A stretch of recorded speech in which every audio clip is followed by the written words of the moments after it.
నీ దీన స్థితి వాళ్ళకి తెలుసా? నీ గుండె గాయం వాళ్ళకి తెలుసా? నీ ఇంట్లో పరిస్థితి వాళ్ళకి తెలుసా? నువ్వు దేవుని దగ్గరికి వెళ్తే క్లాసులు ఇయటానికి వచ్చారు. క్లాసులు ఇయటానికి నువ్వు తిన్నావో లేదో తెలుసా దరిద్రులకి? నీ ఇంట్లో జరుగుతుందో లేదో తెలుసా దరిద్రులకి?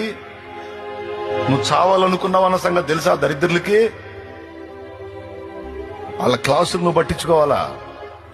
వాళ్ళు ముయ్యమంటే నోరు ముయ్యాలా? వాళ్ళు ఆగమంటే చర్చికి ఆగాల? నువ్వు ఎవరురా మీరు?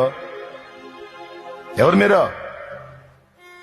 ఎక్కడొచ్చారా మీరు? నాకు ఈరోజు నేను సజీవంగా ఉన్నానంటే ఆయన కృప.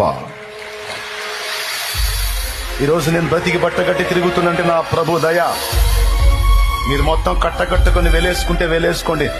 మీరు నన్ను వెలేయటం కాదు, నేనే మిమ్మల్ని వెలేస్తాను. పడే మీరు నన్నేం పిలవద్దు, నేను పిలవను మిమ్మల్ని. నాకు పరిశుద్ధులు ఉన్నారు, దేవుని బిడ్డలు ఉన్నారు.